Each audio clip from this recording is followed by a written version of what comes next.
For those of you who I haven't been, or had the pleasure to be introduced to yet, Scott's brother, Bob. Growing up, it was just Scott and me for the most part. Well, Scott and me and his imaginary friend, Michael, who I think he still talks to, actually. And, you know, I actually didn't see Michael on the guest list. Is he here today? He doesn't eat much. Hopefully he brought a nice gift. About a year and a half ago, Scott had mentioned to me that he was going to ask Mo to marry him, and that he wanted me to be his best man. And of course, at that point, three things really came into my head.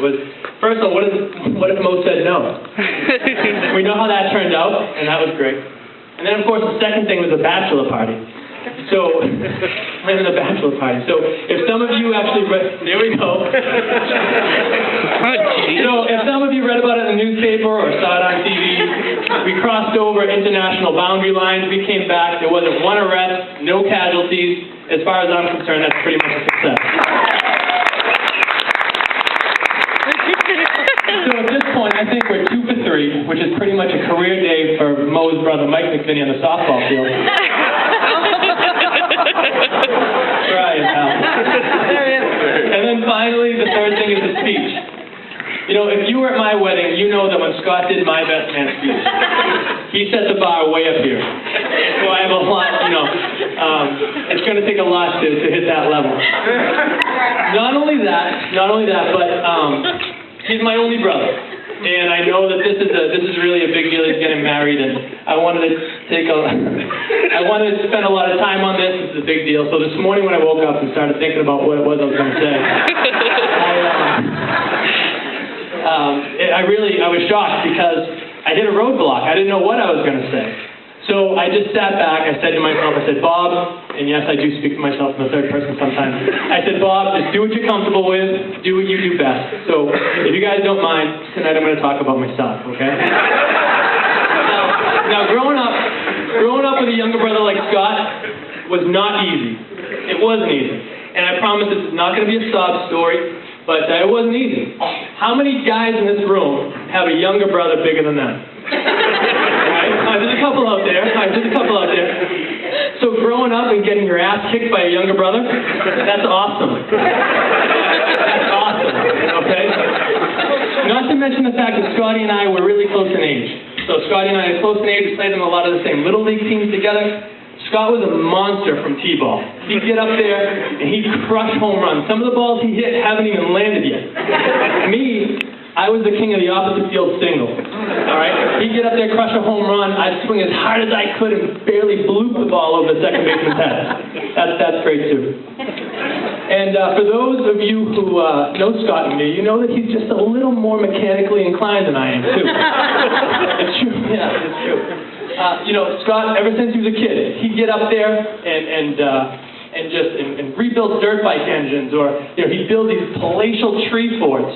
And this kid right now could literally rebuild an entire city block and all the cars on it in less time than it takes to Droney to build a house.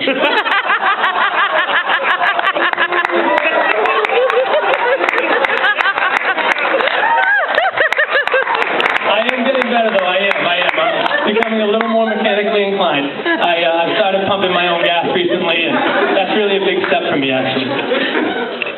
But, and then of course, like every older brother, you have to deal with the fact that your younger brother always wants to hang out with you. Always wants to hang out with you. I remember, this must have been like in the late 80s, that movie Stand By Me had just come out. All right? And so, my brother and me had watched the movie. We got together with a couple of good friends of ours at that point, and we wanted to be just like the Stand By Me kids. We came up with this great idea. We were going to pack our bags. We were going to tell our parents that we were sleeping over our friend's house. They were going to tell their friends, or their parents, that they were sleeping over our house, and we were hitting those train tracks. And we were going to walk those train tracks for as far as we could go, and then camp out overnight.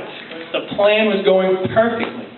There we were, like midnight, the campfire's going, the sleeping bags are out, we're all cuddled up, until he starts worrying about lions and tigers and bears coming out and attacking us at night. And so we had a breakdown camp, trudge home at 1 o'clock in the morning, the four of us knock on my parents' door and to let us in. And of course, at that point, they killed us. So, Mom and Dad, I just wanted to thank you guys for allowing Scotty and me off a groundation tonight to come to the wedding. That was really nice. You know, and then another memory I have, of course, is the first time that Scott told me he was dating Mo. And my first thought was, okay, so Scott's dating a guy.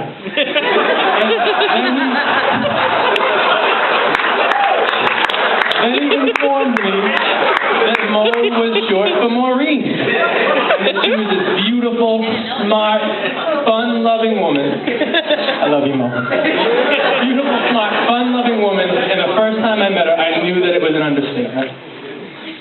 From day one, you knew that Scott and Mo were going to make it. I remember those two going out to dinner. And Mo never questioned Scott's manhood when he'd order a Shirley Temple with extra cherries. And of course, Scott never really minded carrying Mo out over his shoulder either when Mo lost a game of chicken to my cousin Patty over a bottle of Mad Dog 2020. Mad Dog! And I promise I'm wrapping this up.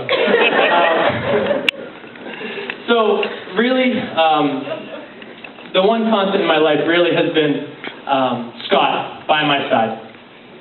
When I'm putting together you're putting together a speech like this, you think a lot about childhood memories. And in those childhood memories, always one thing remained the same. There's always one constant there, and that was Scott was by my side.